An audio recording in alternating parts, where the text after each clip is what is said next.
6 روز بعد از پیروزی انقلاب، اولین مهمون خارجی ایران رهبر جنبش آزادی بخش فلسطین یعنی یاسر عرفات بود.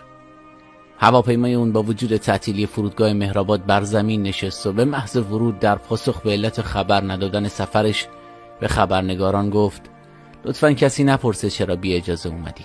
اینجا خونه منه. انسان وقتی به منزل خودش میاد احتیاج به اجازه نداره. منم اجازه نگرفتم و بی خبر اومدم.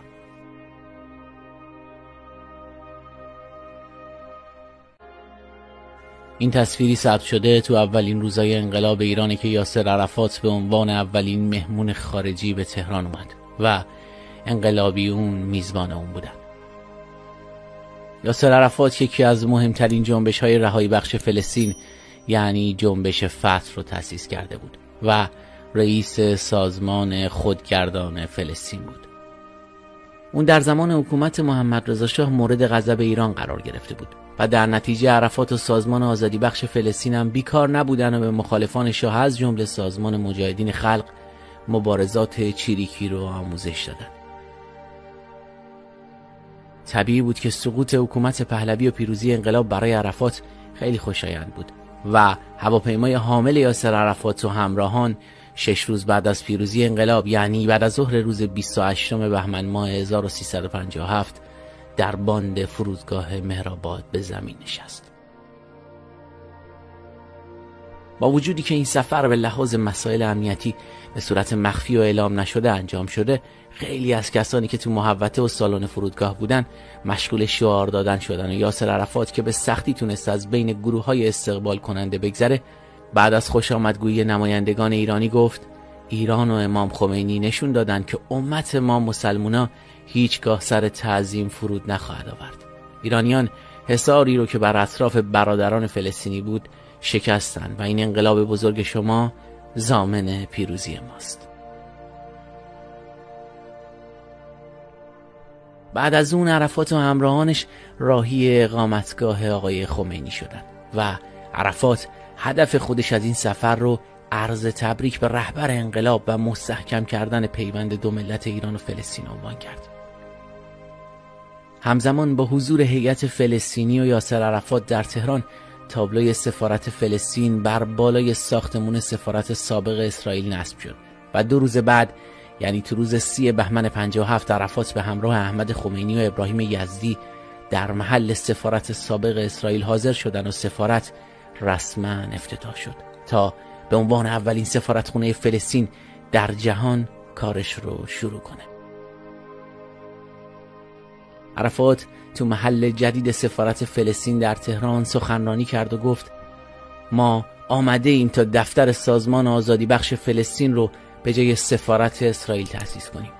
این موضوع به دستور حضرت آیت الله خمینی است. امروز در ایران و فردا در فلسطین همه با هم سرزمین فلسطین را آزاد خواهیم کرد.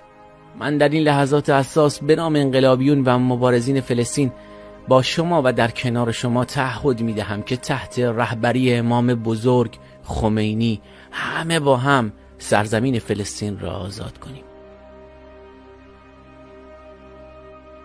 عرفات که تا چند هفته قبل از این مورد غضب حکومت محمد رضا شاه بود، حالا با چنان استقبالی روبرو شده بود که حتی توی رویاهاش هم نمیتونست ببینه. این سفر باعث شد خیلیا فکر کنن عرفات یار حکومت انقلابی ایران میمونه. تصویرش توی خیابونا کشیده شد. اسم بعضی از میدونا و خیابونا به فلسطین تغییر پیدا کرد و از اون به عنوان قهرمان جنبش آزادی بخش فلسطین یاد شد. ولی این روابط دوستانه عرفات با مقامات ایرانی مدت زیادی طول نکشید.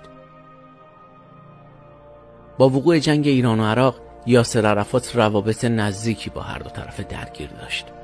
اوایل بی‌طرف بود و در روز 2 مهر ماه 59 با مقامات عراق و چند روز بعد در تهران با ابوالحسن بنی صدر رئیس جمهور و محمد علی رجایی نخست وزیر دیدار کرد و درخواستش هم این بود که ایران با عراق سازش کنه و آتش بس برقرار بشه. این درخواست در حالی مطرح میشد که عراق بخشایی از خاک ایران رو اشغال کرده بود و تو خیلی از مناطق نیروهای نظامی و مردمی در حال مقاومت بودند. با رد شدن پیشنهاد صلح از طرف ایران، عرفات ترجیح داد تا از صدام حسین حمایت کنه. در جریان جنگ ایران و عراق، ایران و سوریه به هم نزدیکتر شدند و به خاطر اختلافاتی که با سازمان آزادی بخش فلسطین پیدا کرده بودند، از گروه‌های فلسطینی مخالف یاسر عرفات حمایت کردند و یاسر عرفات هم از صدام حسین حمایت کرد. عرفات با وجود قطع روابطش با ایران ارتباطش رو با مجاهدین خلق ایران حفظ کرد. حتی گزارشایی هست که نشون میده تو بعضی از جبهه‌ها نفرات نزدیک به یاسر عرفات در کنار نیروهای مجاهدین خلق و در حمایت از ارتش عراق با رزمندگان ایرانی در جنگ بودند. بعد از اون عرفات نشستن سر میز مذاکره با اسرائیلی ها رو به اسلحه کشیدن روی اونا ترجیح داد. عرفات تلاش کرد تا با اسرائیل به صلح برسه. اون دولت اسرائیل رو به رسمیت شناخت و تو مذاکرات صلح فلسطین و اسرائیل معروف به پیمانهای اسلو شرکت کرد و خودش رو بیشتر از قبل از چشم رهبران ایران انداخت و باعث شد که دولت ایران روابطش رو با تشکیلات خودگردان فلسطین و یاسر عرفات قطع کنه. و اینطوری بود که اولین دوست خارجی انقلاب اسلامی ایران یعنی یاسر عرفات خیلی زود به یک دشمن تبدیل شد.